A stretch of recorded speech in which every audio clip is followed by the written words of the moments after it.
Hello everyone, I'm back. This time I brought some more visual aids. We're going to talk about remote ID again, and XJet brought up a very good point about national security being one of the reasons that they're doing all of this regulation and remote ID. And let's talk about some national security. According to the Department of Homeland Security, the top threat to national security in the United States is disinformation from foreign states like Russia, China, and Iran, or other adversaries, including transnational crime organizations and human smuggling organizations. Does it involve drones?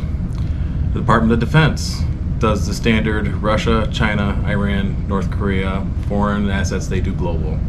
According to the FBI, we're talking local United States. The FBI does their ISIS and Al-Qaeda, and cyber threats is one of the things that they're really focusing on right now. But the greatest threat in the United States, according to the FBI, in the US are lone actors.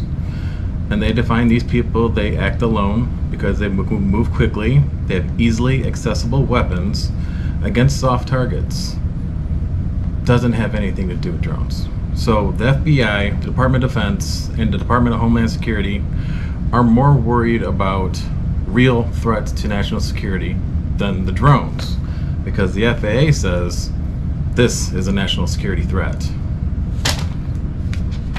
I argue, and I am pro Second Amendment, you are allowed to own a gun. I was raised with guns. My dad was a hunter. This is a M4. This is a national security threat. Multiple mass shootings. If you Google it, you can get one for $729.99 with a $20 off coupon. For $11.99, they'll ship 50 rounds of ammo with the AR-15 style gun. Time Magazine was the credit for the AR-15 style weapon. Is responsible for 10 of the 17 deadliest mass shootings in the United States. So if we're talking national security threat, FBI says this is a threat. FAA says this is the threat. National security priorities. Now, Second Amendment. Hobbyists and commercial pilots working in a small group. We're not going to have the lobby power. So let's talk about the lobby power. Google, mass transit. The problem these drones are going to have are the same problems we have. Weather. The NTSB says weather is 23% of all accidents. These autonomous drones doing delivery are going to have the same problem. Us, pilots, are responsible for 88% of chartered airplane accidents. Private and general aviation, loss of aircraft control by the pilot is the #1 cause of airplane and helicopter accidents. So humans are part of the problem. Another part of the problem is Mother Nature. And when it comes to Mother Nature, she is undefeated. These are the problem that the drones are going to run into. There are, between 1990 and 2022, 272,000 bird strikes. 17,000 of those bird strikes are at 693 airports in the United States. Since 2000, there's been 500 aircraft damaged and 166 had to make emergency landings. When I was flying my drone the other day, barn swallows were attacking my drone. Kind of like this. This is what's going to happen. These drones are going to be attacked by birds and fall out of the sky. And the cost of the batteries needs to drop, the efficiency of the drones need to improve, and the cost of the electronics need to be a third or a quarter of what they currently are to make delivery drones feasible and cheaper than human labor. Because right now it's cheaper to pay a human in a car to drive it there, because they're going to have problems with the weather. Humans are mostly all weather. Drones are not all weather. You're going to have new problems too when you have these kind of drones doing deliveries. If you're going to have something like prescription drugs delivered, you're going to have people knocking these things out of the air for a drug fix. because we've already had problems with people robbing trains in California for Amazon goods because they're not being protected. We've got problems, folks, and these drones actually aren't part of them. But we do have a solution. There are some drone tags out there that are actually cheap for our ID. Drone Cube is one of them. It weighs 10 grams. It costs $39. Get FPV had them in stock for a while, but they're out. I'm willing to bet this is going to be the cheapest for a while.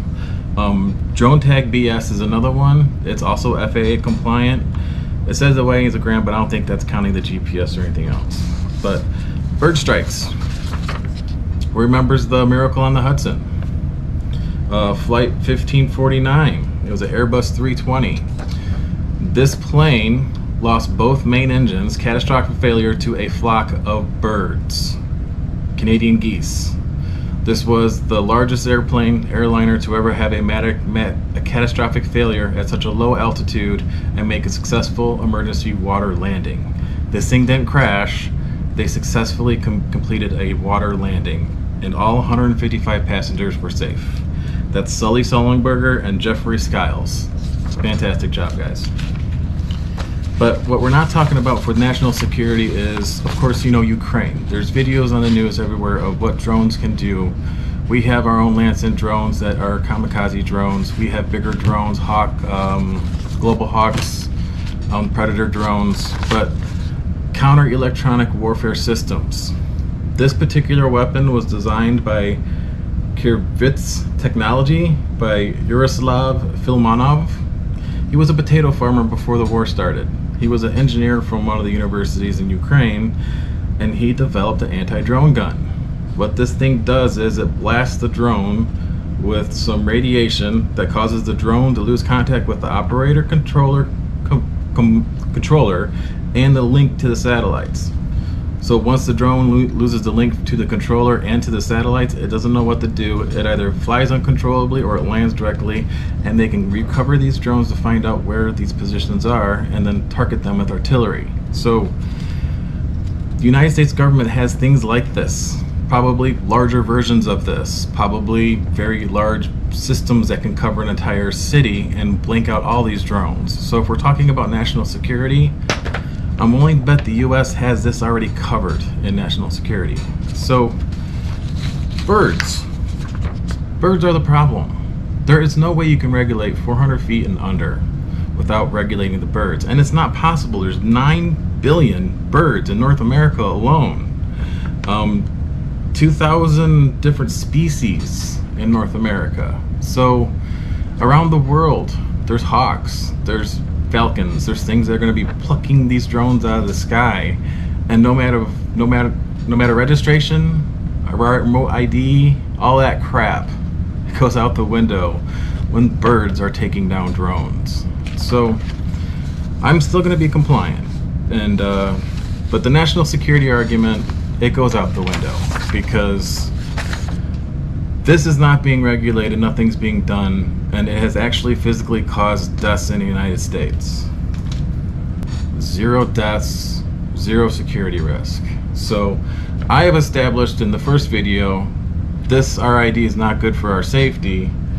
Now I've explained that it's not a priority for national security. So if the FAA and my congressmen and other representatives can help us explain what remote ID is actually going to do besides get us in danger, because I don't see it being safe in the current form for a technology of delivery drones that's 15 to 20 years out, because it's always going to be cheaper to pay somebody $15 to $16 an hour to hop in the car and do a delivery in hand. The drone industry delivery is not there yet, and it's not going to be for a while. So take 2 on remote ID, but I am still going to be compliant. So, all right, take it easy, guys. Hope you guys have fun. July 4th, enjoy the fireworks. Hope you get some good footage. I was lucky to get a couple flights in today before the weather broke all hell loose, but I'm hopefully to get some fireworks tomorrow. So like if you like it. Thanks for leaving comments. Thanks for all your views, and I'll talk to you guys later. All right.